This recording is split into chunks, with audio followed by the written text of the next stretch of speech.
So a very strong ape with diamond balls of steel. I hope I'm pronouncing his last name right. If I'm not, I apologize. George Donnahue, Donnahue, George Donnahue.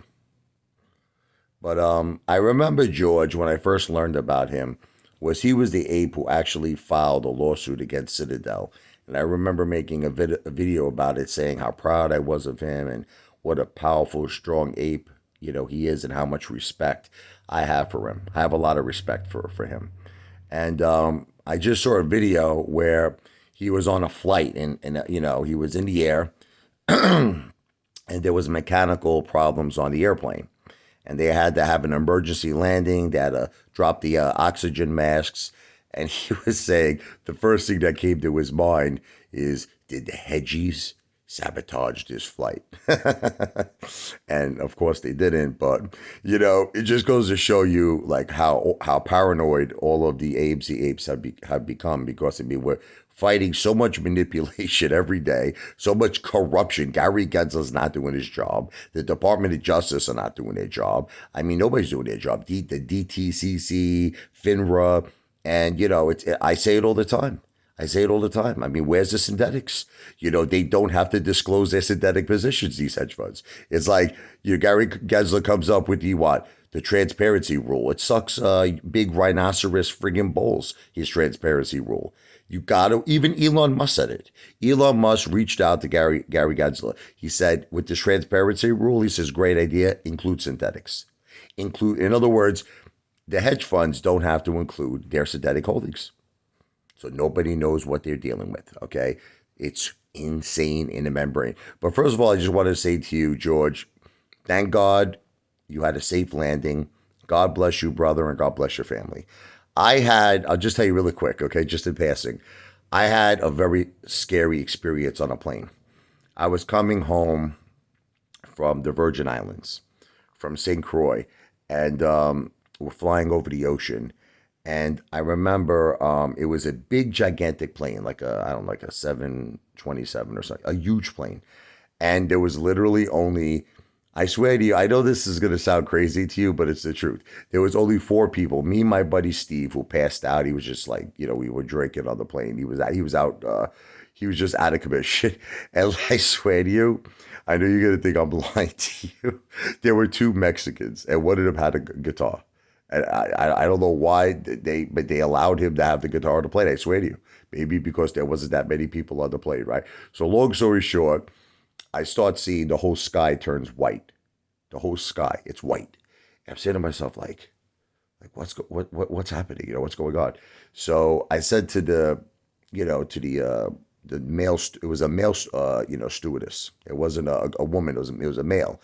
I said to him, flight attendant, whatever you want to call them.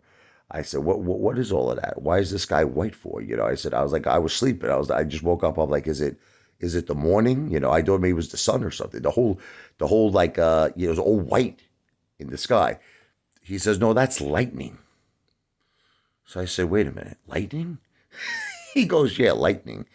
I'm like, but why is it so like white, like the whole sky? He goes, because it's very close to hitting the plane. So I'm like, what? I'm like, I'm assuming that's not good. He goes, your assumption is correct. So, I just kept seeing, it'll go back to dark.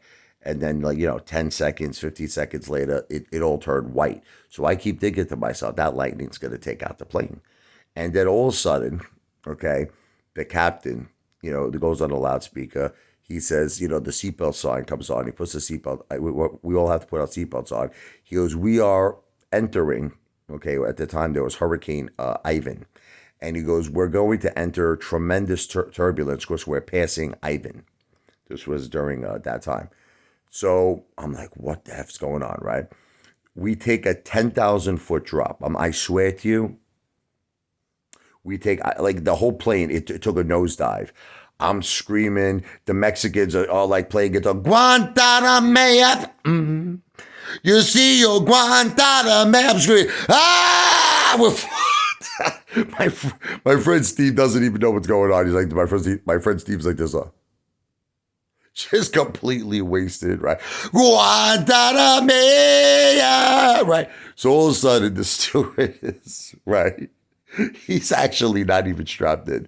I go, listen to me, you mother effer. I told him, get the alcohol tray. He goes, I can't, I have to hold on. Get the alcohol tray. He ran and then he sat down next, like, on the other seat, on the other side, the middle of the airplane. He sat down, he straps in his seatbelt. He starts drinking vodka. I'm like, what else you got? What else you got? He goes, oh, hey, Jameson. I'm drinking whatever he was giving me. What else you got? Maker's Mark. Bring it, I said. And I wanted to just drink until I would pass out like my friend Steve because I thought I was going to die. I'm like, we're going to die. Right? He goes, I don't know. Anything is possible. The plane was diving. As you could tell, I'm still here. We made it. I got off that plane. Let me tell you something, man. I kissed the sidewalk. New York City, too. It was, where did we land? Was it JFK International? I don't remember. But the point is, I kissed the sidewalk. I was in Brooklyn. I kissed the sidewalk. Okay, so that's a little funny story for you, George. God bless you that you had a safe landing. AMC to Pluto, my brother. AMC to Pluto. The Apefather loves you. Wow!